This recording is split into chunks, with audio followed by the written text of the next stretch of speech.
ఆయన తర్వాత లవకుశ అనేది మ్యాగ్నమ్ ఓపస్, నిజమైన హిట్ ఇంతవరకు. అంటే కొంతమంది చెప్తారు కదా పాతాళభైరి, లవకుశ, మాయాబజారు, అదే అడవి రాముడు, ప్రేమాభిషేకం చెప్తారు. అవును, కానీ నిజమైన హిట్ అంటే ప్రజలు ఆబాల గోపాలం బళ్ళు కట్టుకొని వెళ్ళి చూడడం లవకుశే. తర్వాత ఏదో చెప్తారు 3 కోట్ల మంది చూశారట ఆ రోజు. ఆంధ్రప్రదేశ్ పాపులేషన్ 3 కోట్లు, 3 కోట్ల టికెట్లు సేల్ అయ్యాయి ఆ సినిమాకి. అద్భుతమైన కళాఖండం. అదే అన్నాను, రాముడుగా చేశారు ఆయన సి పుల్లయ్య దర్శకత్వంలో. మళ్ళొక మరి ఒక 7-8 ఏళ్ళకి ఆయన స్వీయ దర్శకత్వంలో శ్రీకృష్ణ సత్యలో రాముడుగా చేశారు ఆయన. శ్రీకృష్ణ ఆంజనేయ యుద్ధంలో ఒకటే ట్రాన్సిషన్ రాముడు నుంచి కృష్ణుడిగా శ్రీకృష్ణ ఆంజనేయ యుద్ధంలో కూడా ఉంది. ఇక దానవేర సూరకర్ణకు వస్తేనండి అదొక మ్యాగ్నమ్ ఓపస్ అండి, క్లాసిక్. ఎందుకంటే మీరు దానవేర సూరకర్ణలో సంభాషణలు చూడండి, మొత్తం గ్రాంధికమే, సామాన్యులు మనకు అర్థం అవ్వదు. కానీ అది ఆ క్యాసెట్ సేల్ అయినంతగా ఏమీ అవ్వలేదు. అవును, ఏ హోటల్లో విన్నా ఆ డైలాగులే ఇప్పటికి వింటారు. మా తరం వాళ్ళు మీ తరం వాళ్ళు ఇప్పటికీ వింటారు, అర్థం అవుతుంది. అందులో ముక్క కూడా అర్థం అవుతుంది. అంటే ఆ సంభాషణలు పలికిన తీరు, ఆ సంభాషణలు పలుకుతూ ఆయన నటించిన విధానం, ఆ నటనా చాతుర్యం. ఆ చూడండి మధ్యలో దానవేర సూరకర్ణలో రాచరికమా అర్హతను నిర్ణయించినది అంటే అతను రాచరికమే అర్హతను నిర్ణయించినది భీష్ముడు చెప్తాడు. అప్పుడంటే సింపుల్గా అంటాడు.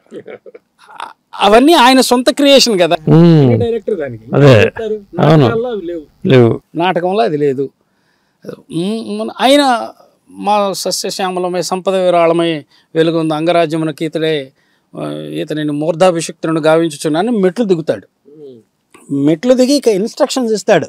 వంది మాగదులారా, కళ్యాణ భట్టులారా, ఇవన్నీ చివరికి పుణ్యాంగనలారా అని బహుజన్మ సుకృత ప్రదీపాలబ్ధ సహజ కవచ కర్ష అని పెద్ద డైలాగ్ లాస్ట్ అంటే విదరాల్పుడు అంటాడు. అది తిరుపతి వెంకట కవులు రాసిన డైలాగులు.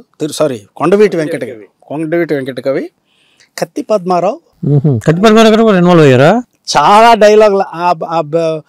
చూడండి కులం గురించి వచ్చిన సంభాషణలని కత్తి పద్మారావు రాశాడు. అట్లాగా వాళ్ళ కులం అదంతా అదే ఫస్ట్ మా వంశముకు మూల పురుషుడైన వశిష్ఠుడు దేవవ్యాస యోగు ఊరవశి పుత్రుడు కాడ, అతడు పంచమజాతి కన్య అని అరుంధెత్తింది శక్తిని, ఆ శక్తి పరాశరుని.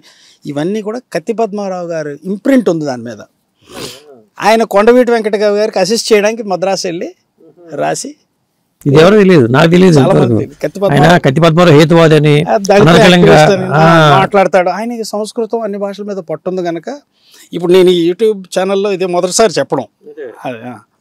చూసిన వాళ్ళ రెస్పాన్స్ని బట్టి మనం ఆయన అసలు దానవేర సూరకర్ణ అంటే అదొక క్లాసిక్ అండి.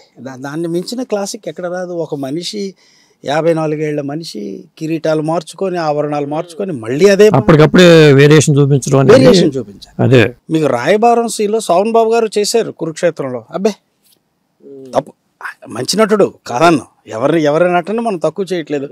ఇప్పుడు చెల్లియో చెల్లకి అనడం, ఆ వెటకారము, వ్యంగ్యం, కొంటెతనం, వయ్యారం, సొగసు చూపించడం, ఇవన్నీ చూపిస్తూ వార్నింగ్ ఇవ్వడం.